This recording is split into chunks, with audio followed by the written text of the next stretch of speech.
My name is Joe Koudelka. I have a doctorate in physical therapy. These are my recommended exercises to support the rotator cuff. The first set of foam rolling we're going to work on is foam rolling for the chest muscles. She's going to get in position here with the foam roller right around that upper part of the chest that attaches to the shoulder. And as she's in that position, she's going to put some body pressure on it and then roll that roller down and up kind of through her shoulder joint there. The purpose of this is to improve muscle pliability. Again, pliability, that's a term meaning we want to bring blood flow to that area. We want to increase muscle activation. This muscle in particular is so important because often the chest muscle is pulling that shoulder forward, and it's pulling the shoulder in a way where posture is bad. It decreases the strength and the activation from the rotator cuff.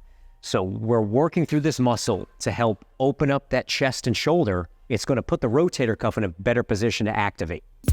Foam rolling for the biceps muscle. So the next muscle we're going to work through is the biceps. She's going to focus on foam rolling from her elbow up to her shoulder there. The biceps is an important muscle because often the biceps tendon gets a little irritated with a rotator cuff injury. So we want to make sure the whole length of that biceps is open up and pliable and that it's deloaded. So she'll spend about 30 to 60 seconds going up and down that biceps muscle. Foam rolling for the posterior shoulder muscles. Now, as she's working through her posterior shoulder muscles, she's going to move from her triceps down through the bottom backside of that shoulder blade. And she's going to go up and down. The whole point of this is to improve muscle activation from her rotator cuff here and her other shoulder blade stabilizing muscles. Anytime you're dealing with a rotator cuff injury, you're dealing with pain. Stiffness develops. When there's pain, muscle tension increases. It's a protective mechanism for the body. And again, pliability for these muscles, it's the same concept I've been mentioning. We want to improve muscle activation from that rotator cuff. We want to improve muscle activation from her shoulder stabilizing muscles. Anytime you're dealing with pain or an injury, doing your own self-pliability with a foam roller is going to help open up those muscles, bring oxygen to that area. It helps with the recovery process. And then just as she was doing, she could prop up on her elbow there and take her shoulder through some range of motion, internal and external, as she's keeping pressure on those muscles. That helps to open up the muscle and improve that range of motion. So now we're going through our mobility movements. Here's level one. The focus for the mobility sequence is to open up the mid-back, the mid part of the back. That's your thoracic spine. Often with rotator cuff injuries, the thoracic spine's not moving well. Posture is slouched. It makes it difficult to have full motion overhead, and it's difficult to have full rotator cuff activation if that thoracic spine isn't moving well.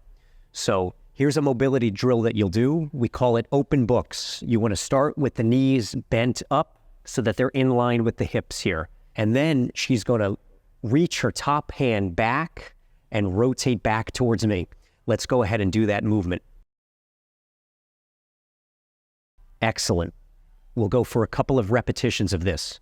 So she's rotating back, it's opening up the shoulder, it's opening up that thoracic spine. We want to make sure we're not moving at the knees, that the knees aren't separating when you do this movement. If you're dealing with shoulder pain reaching in this manner, here's a way to modify it. I'm going to have her keep her hand, close to her stomach, elbow is tucked in, and then we're going to roll back towards me in that same fashion. Good. And then we'll roll back forward. So here's another way to mobilize, again, that thoracic spine while keeping that shoulder rested. Continuing with our mobility movements, here's level two. Now, if that first movement was easy, that open book, we can progress it and get the core more involved. So she's going to reach both hands forward. We're bent up on one knee, so we're half kneeling. And then she's going to rotate with this arm and keep this arm here. So let's rotate, turn your body. Excellent. And you'll go through repetitions of that. So the goal here is for her to keep her core strong, her hips strong, while she's working on that rotation. It makes that thoracic rotation more functional. So now we're going through our rotator cuff strengthening exercises. So even though there's an injury to the rotator cuff, you know you're getting surgery, it still is important to build some strength and create a little muscle activation for the rotator cuff. So we're going to start with a band isometric hold. Always take a towel, position it right under the shoulder there. It's not just to improve the form, it's actually making you activate the rotator cuff better. So she's going to hold this position, elbow is tucked, shoulder blade is pulled back a little bit. Brace the core. This way we're not arched back and leaning back. And then she's holding here with band tension. Make sure you're holding with the shoulder. We don't want to over clench and grip with our forearm. She should be feeling back into the rotator cuff here, that these muscles, they're working. Again, I don't want you to feel pain. I just want you to feel like this area, it's starting to work. It's working hard. If this movement is too easy, the next exercise would be doing an actual external rotation movement. So now she's going to do that. She's holding the same position and starting to externally rotate the shoulder and then returning back to that resting position. As she goes through this sequence, she's going to feel the rotator cuff muscles back, right in the back of the shoulder blade, towards the back of the arm, working. It's engaging. It's getting a little tired. Those are normal things to feel with this exercise. Now, if these two exercises are too challenging, we're going to drop the band and transition over to the wall, where we're going to do an isometric external rotation against the wall. She's going to bring one arm up against the wall. Her hand and forearm will be against it. Right away, you want to squeeze your shoulder blade and pull that shoulder blade in, and then lightly press that hand and forearm against the wall. This is acting as if we're doing an external rotation. We're keeping it isometric, and we're keeping it light, though. An intensity of 0 to 100% intensity. Again, 100% meaning you're pushing as hard as you can. You want to stay at about a 30% intensity when you do this exercise. So she's going to push against the wall, hold for about 5 to 8 seconds, take a little rest, and then repeat. The focus should be feeling this in the back of the shoulder blade, right along the shoulder blade. That's where your rotator cuff is. Now we're working on our shoulder blade stability exercises. So we're going to start with a simple band row. So she's going to pull the bands in towards her using her shoulder blades. Let's go through that motion. Squeeze the shoulder blades together, pinch. Good, then return to that resting position. She's going to feel the muscles in between the shoulder blades doing the work here. Always make sure that the neck, the upper trap is relaxed. We don't want to hike our shoulders up into our ears. And again, the focus of this movement isn't just getting the hands pulled back. It is to pinch the shoulder blades together and then return to rest. Excellent. Then we're going to transition to a band extension. We'll raise the band up higher. Let's hold onto the band with both hands. Palms are facing down.